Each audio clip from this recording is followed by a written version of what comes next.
Hello and welcome to the Phil and Matt Show, your weekly roundup of what's new and going on in the modelling world. How are we doing this morning, Matt? We all good? Yes, very well actually. Yeah, really well. The Can I just point something out? There's something behind your shoulder on your wall. Have you got a strong light, or is that genuinely the sun beaming through your window? There's this globe thing that's in the Yes. sky. It's a very rare occurrence at the minute up here. Yes, it's. I've actually got the blind up and everything. It's great. It is. Let that sunshine in. Get that vitamin C. It really is at the minute. Make the most of it because I think from tomorrow it's going to rain again. So yeah, today we've got a lovely day. Can't complain. Yes. Unfortunately, today we're not. We're grey and horrible. But we had a nice weekend, so that was all right. We had a dismal weekend, to be honest. It was, so yeah. So, yes, very nice. Anyway, busy week, obviously, over the course of the week. So I finished off, obviously, the Y-Wing is completed and done. So the video bits will be coming up for that on there. So that one. Matt sent me down a very nice kit, the very limited edition of the Valiant. Brilliant. And yes, it is spelt wrong, but I'll show you about that in a minute as well. And obviously I've got the review of the kit to do the review for the Liberator as well, which is the new Airfix one. So yes, looking forward to those ones. So yes, plenty of those things coming along. So that's pretty good. I haven't done much on the Apache, to be honest, because obviously I've just been focusing on getting this thing finished and all done. So that's the main thing to this one. So yes, but apart from that, it's been going very, very well. Very busy. So, Yeah. Me too, actually. I've kind of built nice pieces together. Yeah, I told you last week I'd get it together, and it is. I've done all my filling, sanding. I've got a bit of rescribed if I'm going to get a coat of primer, just to see where I'm at, and then finish the bits off and get it painted. And it's going black. I'm going to do a proper night. You're going to do a proper black one. Nice. It'll be olive drab and the neutral grey. It's actually going to be 100 shades of grey probably, but you know what I mean. It'll read as black. I really enjoyed it. Actually, a bit of work. It's not, it's got its faults, which I've read about, but nothing that can't be overcome with a bit of scraping, sanding, usual modelling stuff is you need to do. But it looks like a P-61 to me. So I've got a mask set. Yeah, need a mask set. A lot of windows. It is a lot of glass on that. Yeah. Yes. Yeah, I really enjoyed it. It's actually been one of them kits. I've been saying lately I've been struggling to get the way you can't leave them alone. Yeah. Not this one. Really, really enjoyed it. Bit of a challenge. The worst part is these booms don't fit brilliant, but you can make them fit with a bit of test fitting and scraping and, just reducing the height because they sit too high. It's the nose which has been an issue with that eliminate everything because it's too narrow. Yes.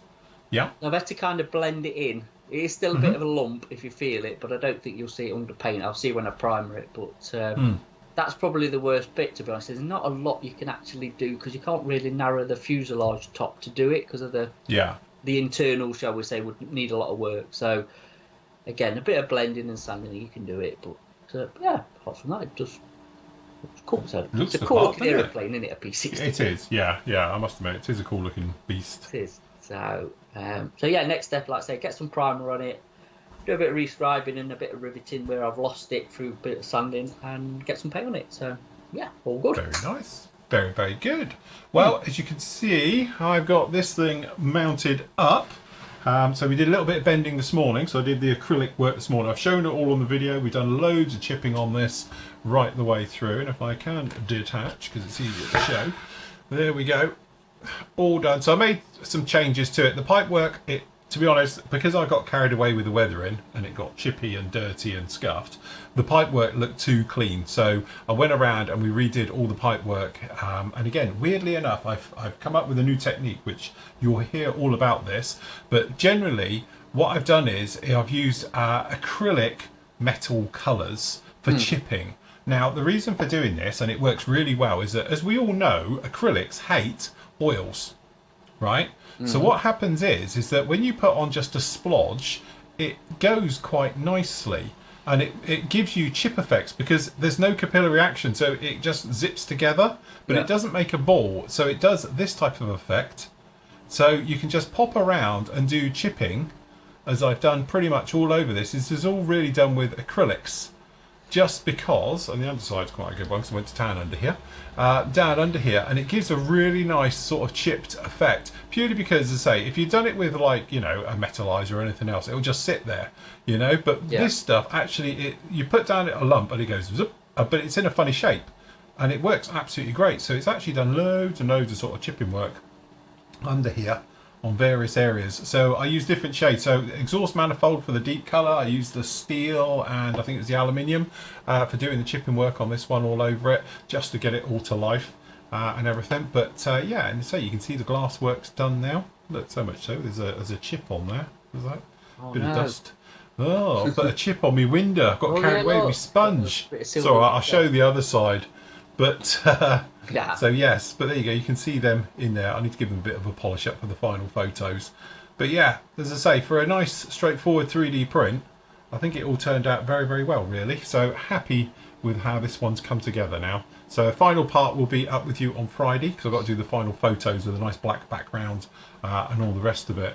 But yes. So I spent 20 quid on this plinth, but I was going to use it for doing various things on here, but I've decided that what I can do is that I can reuse this plinth for demoing and showing other things as well. So this then just comes on here, locks in, and then we have him on there, oh, just like that. There we go. So yes, nicely in position. So yes, I'll get it on a Lazy Susan, but now you can actually see all the way around it and a little bit under it and all the rest of it. So yes, all right, happy, very happy. And again, that's my first ever full 3D printed kit. And yeah, as you can hear in the background, it's printing off something that looks like that. To give you an idea of what's coming next. And it's got a bit like that. That's your surprise. So, and it's currently printing it as we speak. So yeah, very, very nice. Very, very impressed with that one. It's been coming along very, very nice indeed. The other thing as well, which I thought I'd show, just move that out of the way, is this. I've got a review of this coming up with you tomorrow, all right? But I haven't actually done the review yet. One thing I did notice, you can see how the box art is done, and we spoke about this on last week's show, and some of you spotted it clearly having a little bit of a typo here. What's funny though, is that in here, the said thingies, I'll get them out. Come on. Help me out here. These bits down in here, which you would think is the same artwork, don't have it. Yeah. Because technically that's just the box art, but how comes they got it right there and not there? Who knows? So you get a nice little, you know, for your colour things. But yeah, I'm amazed how they got it wrong. So anyway, there will be a review of this one coming out. And again, on the other one, it's correct as well. You see it down there. They spelt it correct. But for some reason, as you say, on the box, they got it a little bit wrong. So it is all over as well, isn't it? It is not just the top. It's... No, it is them all, yeah. Well, those you can't see, but yeah, it's that one as well. Yeah, it says Valiant on it. It's a Valiant, so yeah, this is the very limited edition Valiant down on that one.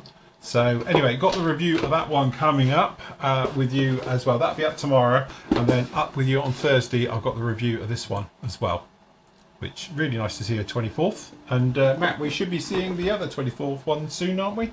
Apparently so. Yes, in about 10 days' time, I've heard for the Hondos one. Seems to be taking forever for us to get them in this country, but they are on the way. Right. So that'd be nice as well. So you'll be doing a few B-24s to review, won't you? At this rate? Yes. I wonder. You know what? I'll just talk to B-24 as well, because obviously still waiting for the Academy one. Yeah, that's gone quiet, hasn't it? Yeah. That's still so. Yeah, we should, like I say, have a few. Look forward to seeing the review of the Airfix one. Actually, I do like the Liberator, like me and you've discussed before, isn't it? It's funny actually. I was going back through some old videos that we've done on YouTube now, because I was having a tot up of actually how many videos we've done, and I was looking at some of the better performing ones, shall we say. And it's funny enough, one of the top performing videos is the 30-second scale Liberator. So there must be quite a following for Liberators. It's on the same thing of 30 seconds, sorry. It's that thing about, 30-second scale Liberator, mega views. Loads and loads of views onto it. Lancasters and that, yeah, they're doing all right, but nothing like Yeah. that's got. So it just shows the aircraft has a certain pull. And now obviously we've got a new 24 scale one, you know, new 48 scale one coming down the line as well. They should be quite good sellers, I should think. I think so. Yeah, popular subject, isn't it? The Liberator, because like I say, we were a bit starved for decent kits of it for a long time. Especially 48 was the old monogram kit, which is basically a good kit, but obviously it's probably 40, 50-year-old now. And then what we've got the Asagawa one in 72nd, which has been and gone and quite expensive. And then the Academy one you built, what was from the 90s, was it? Yeah, late 80s, 90s. Late 80s, and then before 90s, that, the old Airfix one, and probably a Revell one. Yes. So there's not been many, and then obviously Hobby Boss have jumped on it with theirs in like say 32nd, and now the 48th one's coming and stuff. But yeah, and the Airfix one. But again, say how it was used in our common, you know, it's got to be up there as common as the B-17 as how many were produced and stuff. Oh yeah, yeah. And they've obviously got different variants as well. Yep. Yeah, it's a really, like I said, we've said it before, really overlooked sort of subject for modelling, but nice to see it's getting its day in the sun. Bit of love now. Yeah, it's getting its day in the sun now. Again, very, very nice to see it. And I say, I do like it. Like the B-17, as I say, like we often said, isn't it? It's the sports car version, the glamorous one. Yeah, and then you've got the workhorse, like the Hurricanes and the Thunderbolts of this world. Yeah. You know, you've got the, definitely got the Liberator. So yeah, I just like very, very it's nice. So deep. Yes. It is, and the undercarriage on it as well, the tricycle undercarriage, but it's really squat for the size of the plane. Yeah. I don't know, I like a Liberator, I've got to say so. I was having to think earlier, I was trying to think of the films that it's been in. What, a Liberator? Liberator, and the only thing I can think of modernish was in Broken, wasn't it? Yeah. The one where he's the athlete guy and it ditches in the sea. Yeah. So that's the only time I can think of actually seeing one modern films representation of a Liberator. Yeah, so you normally have a B-17 because that's obviously... Yeah, it's normally a B-17. If you're going to go for a US heavy, don't they? Because, you know, I'd say most people know what a B-17 is, really, or have heard of one, haven't you? So, yeah, it's interesting. But, yeah, nice to see the review on that. That's cool. So, very nice. Your 3D printed kit in front of you then, has it been an enjoyable build? Yes, yeah. Again, it's one of those ones where obviously you're a little bit to the designer, because obviously the designer's done it, so you've got a lot of trust in the designer, but that's similar to what you do in modelling. If you go back modelling 10 years, wouldn't it? Like, what's it going to be? Yeah. You know, like I said before, you know, I was having a discussion a few weeks ago with somebody about reviews on that, and we were talking about it. I was saying, reviews technically now, you're just showing you, because you know it's going to go together well. Kits do not, there's no bad kits out there now. Yes, you get odd little fit issues, but in the old days when you used to get a review of a kit, it used to be, I wonder if it'll go together, I wonder if the wings are going to go on. It was that bad, because that's what it was. But as times progress and CADs come down the line, and you know, the more digital, if you like, with the genre of the hobby, things have got a lot easier to know if they're going to go well. And again, this is what you've got with these as well, because you're hopeful that when you especially resize, it's all still going to work and everything else. The only thing you do have to watch with these is that when it's done in CAD, there's very, very little to no tolerance. So when you're doing things, and obviously you're dealing with a medium, which is resin, and sometimes it can swell and it contracts, it can actually become a little bit of a fit issue, can be a little bit of a problem, and you're hopeful that the person who's designed it all has got all the scalings correct. And I know this particular one, if you look at some of the reviews on it, some people have said that the actual, I think it's the engine, the cells, they are not quite. I went 200% and I had a bit of trouble with it. So when I reprinted them hollow, because originally I did them solid, when I redid them hollow, I did them at, I think it was 198%, and they fitted a lot better. I had a little bit of wiggle room then to be able to actually get this up to slide in, whereas before there wasn't any. So I ended up having to come in there with a bit of sanding work to get them to fit to go in. So again, it's one of those where you live and learn with it. But again, it's one of those ones where going together wise, just the same as a model kit, you know, or a resin kit. So technically what you're going to be doing is literally coming in with super glues, or I used a lot of Gorilla Glue on this as well, which are quite good. So yeah, from that point of view, I think it's actually really, really nice. And again, we've spoken about, we think of it like a limited run kit. So on this one we've done some extra bits. So obviously I did a little bit of work in the cockpit, we've put our own glass work into it, but if you wanted to, you can then say, well look, I'm not going to use the kit parts that I've printed off like I did with all the plumbing, and I use coated wire and things like that, and you can upgrade, enhance, and do things just as you would anything else.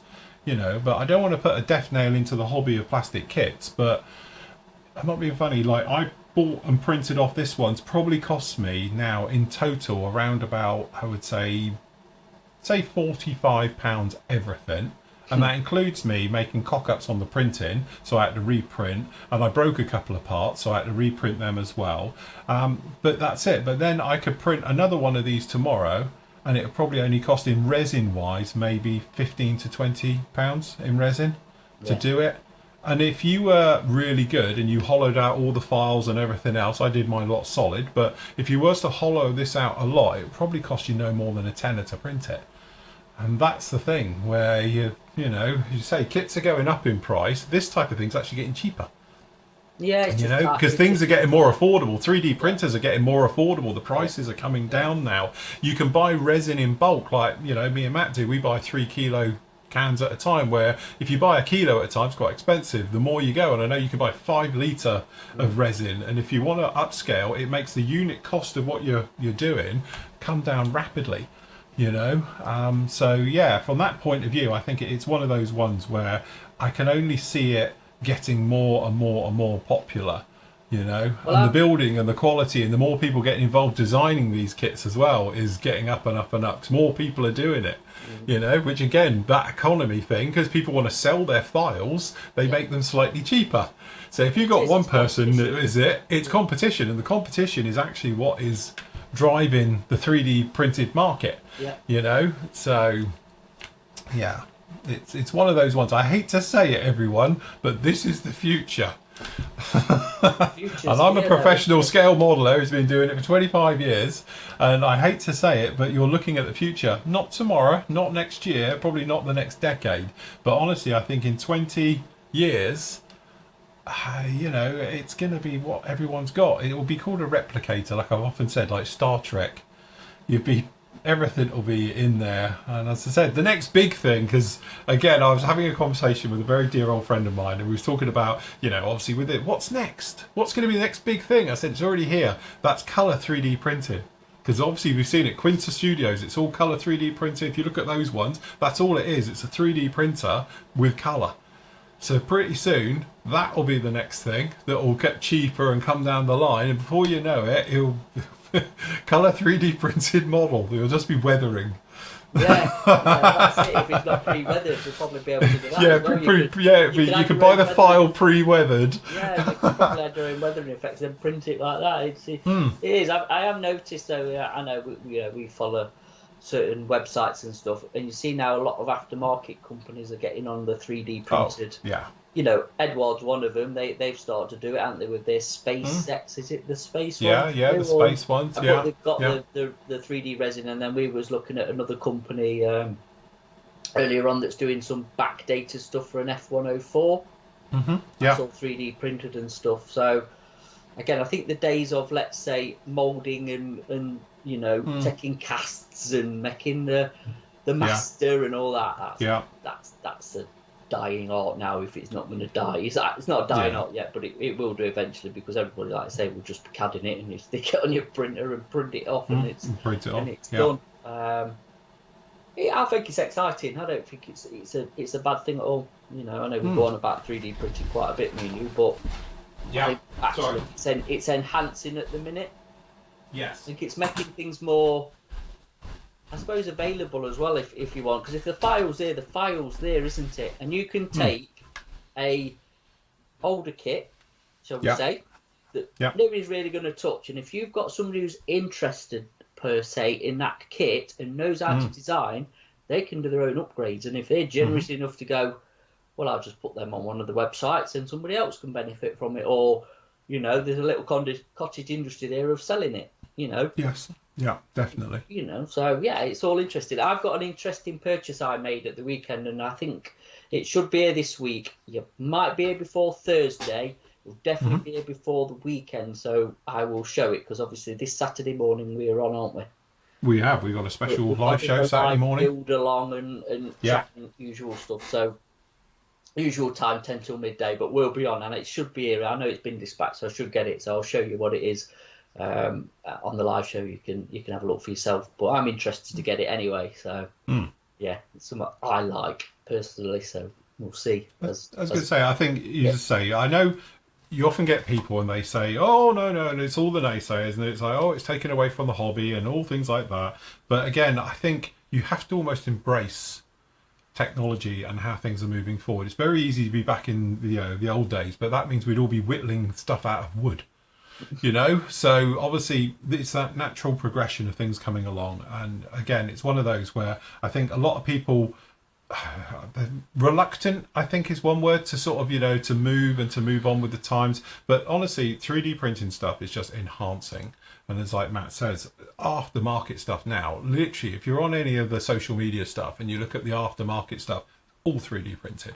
And the great thing about it is it's quick, it's clean, it's efficient. As I say, it's not like the old days when you would be poured. I've got gallons of resin, which is probably out of date now because I just don't bother with it anymore.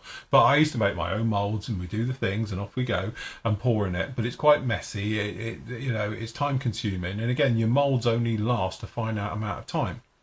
So you've got a lot of waste because you're having to cast off the original every, maybe 30, 40 moulds of things, and off you go again. Whereas obviously with 3D printing, you literally come down, whack it on, and off it goes. And it doesn't matter if you're doing 1 or 1,000, it just takes the time to print it.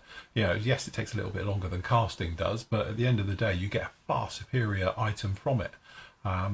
So yeah, I think it's just one of those natural progressions that we're just moving along. And as I say, colour 3D printing will be the next big thing that comes down the line, and then afterwards there'll be something else. Oh yeah, well, that's it, isn't it? Time moves on. Yeah, time moves on. So like I say, the tech, there's stuff out there that we don't know about because it's all top secret squirrel stuff. Yeah, of course which it is. Like 3D printing was at one point, weren't it? And then obviously it all becomes commercial, and the speed's getting quicker. Me and Andy were on about it yesterday with printers. There's a new Saturn something come out, I don't know, and he knows a bit more about it than me. But again, it will cut printing times down, so you're not having to wait. And they're just going to get quicker and quicker and quicker, like we always said, with a proper just paper printer, an inkjet, whatever you want to call it, whatever you use now, laser printer, whatever. It used to be the old matrix dot printers. Matrix dot, yeah, we've said it. Those were the ones. Really, really slow. And now look at a printer, you just done. All right, that'll be that fast, but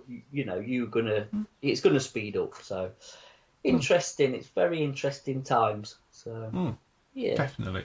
It is very nice. Right, okay, so you've been busy as well because you've done a review for the Dora Wings P-47C Thunderbolt. I tell you what, I was really surprised at that. I don't know what I was expecting, because I know you've done a Dora Wings review of the old Lysander, the little Lysander, haven't you? Yeah. And that's a nice little kit, isn't it? Let's be honest. Yeah, lovely. A good little kit for a Lysander if you want a second Lysander. We've not really dealt much with Dora Wings because they do niche subjects and different and a bit different. Yes. But we picked it out because it's a P-47, so it's a bit more of a well-known, shall we say, aircraft. But it's an earlier one. Yes. That is a gem. Watch the review. That is a really, really nice kit with what you get in it as well. Bit of etch, a mass set I think you get with it, if I remember. Did it a few weeks ago. But have a look. It's really, really nice kit. Yeah. It's one of them, you open the box and don't know what to expect, and you're glad you looked at it, shall we say. Yeah. So, yes. And again, we're now being spoilt with old Thunderbolts everywhere. With the mini art one and that one as well. And as you say, it's really, really nice to see him coming down the line. It's in with the old classic of the Tamiya ones, which are still, even to this day, what are they, 30-year-old now or something going on that, are still good kits, aren't they? They're still nice to feel. They're beautiful kits. Really well engineered, give you no hassle. But it's nice to see other variants and, like I say, an upgrade, especially the mini art one, because that is definitely an upgrade on the Tamiya one, isn't it, for detail and stuff. So yeah, definitely. Yeah.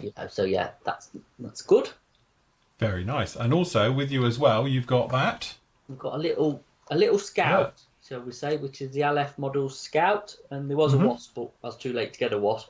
So this one's going to wing its way down to Phil for a review, for him to have a look at and peruse. Very nice. Again, nice to see a new Scout and Wasp, especially in this scale. Do a bigger one as well. Just get a quick peek of what you actually get for Yeah. sort of options. A nice Raspberry Ripple one. That's nice. And then a couple more, but I presume there's going to be other variants and, countries use them or whatever in the future. But yeah, so that's a new release. So you can review that next. All we need now is a gazelle. A new gazelle. A new gazelle. Oh dear, you never know with a gazelle. Again, I always thought a gazelle in 1/32 would be nice because it's not a big helicopter. If you've ever stood next to a gazelle, it's one of those ones where you think, do I really want to get in it? yeah. I've never flown in a gazelle, and I don't. It's not one of those where I think, oh, I'd love to have a go in that. Because it's a bit like the old Alouette, isn't it? Where it looks like it's made of scaffolding. Yeah. And the old bell, what you used to use for the bell, yeah. Where that scaffolding with just the bit at the front. Just like, no. Like a bit more meat around me. Which I probably will touch on anyway with Trumpeter and their release of 2 48th kits. But also at that same show was announced the 35th Huey. The C? Or they're doing a B? I can't remember which one it is. It's a bit it's not a D, it's a little. Right. It's the smaller one, yeah. But in 35th scale. So yes, we're going to get a new tooled Huey as well, which I presume they had all the sprues and the runners and all the bits and bobs, so that can't be far off. You're not Trumpeter like it'll just tip up on a boat in shops. But yeah, the other two were very interesting, I think. Yes, definitely. Future releases, weren't there? The Battle and the Barracuda. Yeah. So yes. Very nice. The other thing as well going on as well is clear prop. Yes. If you're into your I-16s, always reminds me of BG Racer. Yeah, they do a bit, don't they? Yeah. It's all engine. Yeah, it is, yeah. It's typical Soviet at the time. Yes. Massive engine and a little, fuselage. Yeah, that's it. Not a lot going on behind. No, massive engine in. They did some nice stuff, clear prop, don't they? Because you did the Mohawk, didn't you? The little 7-second Mohawk they did. Yeah. And did they do the Sea Sprite? I think they did the Sea Sprite helicopter. Yes, yeah. Did I review? I think I reviewed the Sea Sprite as well. Did, yeah, we had the little one. Yeah, sold it. They did some nice stuff as well. Clear prop again, another company out of the Ukraine, aren't they? I think Clear prop. I think so. Yes, yeah, Clear prop. Again, they're one of those companies that just sort of bimbles along under the radar, and then they come out with stuff, and you're like, wow, nice. Yeah. So, but yeah, if you're into your things like that, you're pretty sport at the moment. To be honest with you, actually, just flick back to that. Sorry, just flick back to that picture. I've just noticed something. The top one here, the Spanish Civil War one. Yeah, which obviously, that's it. In a month or so, we've got our. Is it group build or SIG? I can never remember. It is, yeah, that would. I think it's a SIG, it's a short one. Group build, isn't it? Is it a group build for one? I think it's group build. Oh, right, okay. So they will all be. But yeah, they're both Spanish ones, yes. Yeah, there's loads. I tell you what, actually, if you actually look into the Spanish Civil War, the amount of stuff that was used in it that you don't think about really, there's loads, isn't there? Loads of stuff, early German stuff, and like say Soviet stuff, and. I think what we said about the group build for the Spanish one, it was that thing at the time. People go, Spain, what? Actually, Spain used pretty much everything. Loads of stuff. You know, loads of stuff. And they still do cool stuff like Harriers. They've still got the but they've got Hornets there, that's it. Yeah. They've done Phantoms in the past. They, literally, you think of it, they pretty much used everything over the years. Yeah. So, good on them. It's a massive scope, actually, that one. And if push comes through, we could build a Seat. Yes, you could. You can find one. The Seat Marbella, you remember them? Oh God, yes. Loads to build on that. So. So yeah, lots of different stuff coming down the line. So over on the PM world of things, the special's a little bit short at the moment because obviously we've got something coming up for you at the weekend, something special for the weekend, sir. Yes. So we've got that, but we have got onto the Thunderbolt theme today. We've got a pair of Thunderbolts down in there. Again, great price. At just 32 quid, and obviously for the that's the basic kit, and then obviously 36 quid for the full one. So that's the one with the gun bays and the more engine detail. They're both basics. Oh, they're both basic. Oh, right, sorry. The advanced one sold the two. We had. God, sorry. I was going to say I asked Andy about this. It's like, well, they're both basics. Why is one a different price to the other? And he's like, I don't know, but they are. He's right. We've not mispriced them, but one. Oh, right, okay. Extras in it, as in decals or weapons. I don't know, but. Fair enough. Yeah, But sorry, that's my fault. Only because earlier we had available the other advanced one as well, wasn't it? Yeah, so that's one. that was sold. Yeah. Sorry, that's sold. Yeah. So yes, very nice. And then obviously we've got a couple of the Hurricanes, Hobby Boss Hurricanes. You might remember, was it last year I built it live? Yeah, we did so. the live, one of your live I did the live builds part one. for that one. So we did that one, which is a great kit. Really, really nice kit. Definitely an upgrade on the sort of the Epics one and things like that for it. So yeah, very, very nice indeed. And then obviously we've got the Corsair. Yep. So the venerable Hobby Boss Corsair, which actually is not a bad kit either, at just 22 quid. So again, really, really good deals on that. You get a lot of plastic for your money. Yes. So very, very nice indeed. But we have got specials coming at the weekend. We got a live show with you. So we're going to be live from 9 o'clock Saturday morning till around about midday. And we'll be on to entertain you. And at the same time, you can go off and spend your money. So we've got some specials going to be appearing. Do you want to give a hint? We've got some good offers. It's going to be manufacturers this time rather than a blanket sort of discount and everything. There's stuff discounted on the PM side anyway, kits wise. But yeah, we're going to pick out a couple of manufacturers and do a good discount on them, shall we say. So just, come and have a watch and see if you're tempted to buy anything. But I'm looking forward to it. Have a bit of a build, a bit of a chat, usual thing for a few hours. That's it. Yeah. So we will be live on YouTube and all the usual bits and pieces as well for non-members. So yes, doing questions, answering new info, various bits as well. So if you want to know about anything, just post up and we'll get to you. Yeah. So that's the plan with that one. So that's about it. Cool. Short and sweet today, aren't we again? But yeah. It is. Look, these new half-hour shows of ours that we're doing. Yeah. You can tell summer's coming. Yeah, summer's coming. It's getting quieter. So yes, definitely. Never mind. It means I can get on with building now, so I can get the final photos done of this. Get my giant black background down. Oh. And so I'll get some nice photos of this one done. So say members, the final part will be up with you on Friday. There'll be videos doing the circles as well. Usual thing of this one has come through. And I'll get back. Don't hit it onto the Apache. Don't hit That's it. nice. It's resin. It's solid. Yeah, so, yes. I was going to take some break in. I say my Apache's back as well, so when I've got this to a certain stage, I'm going to jump back on my Apache. But also, just thing, I've got my man's got a little bit of final editing to do, but I've sort of vlogged this, done a bit of video blogging and stuff, and I'd say I've got it to about this stage anyway. So, and then obviously I'll do another one for painting. So, hopefully he's got that bit to add, and then I'll have a video ready as well that will stick up. You can see the progress and the bits and bobs that need fettling with it and stuff. Yes. Yeah. Nice. Very, very nice indeed. Good job. Cool. Right. Okay then, guys. We will leave it right there. So don't forget, we are going to be live for you on Saturday morning, 10 a.m. You'll see it all over social media and the bits and pieces. If you want to get involved with that, we'd love to have you along from there as well. Don't forget, you get all your bits and pieces, as always, over on the pmmodelsuk.com store. If you want to pop a look in there, the special section, the various things. And so paints and stuff, we're still waiting. We're like everybody else now. We're just literally waiting to get an invoice and then we will pay it. And obviously we get the new real colours in and everything else like that. But at the moment, no news on that one. We're hopeful within the next, we were told end of the month. So, well, we're here. So can't be long. So it can't be long now. Hopefully they'll be up with us very, very soon as well. So yes, good. Right. Okay then, guys. We will leave it right there. Happy morning. Take care. We'll see you all again very, very soon. Say goodbye, Matt. Bye. Bye.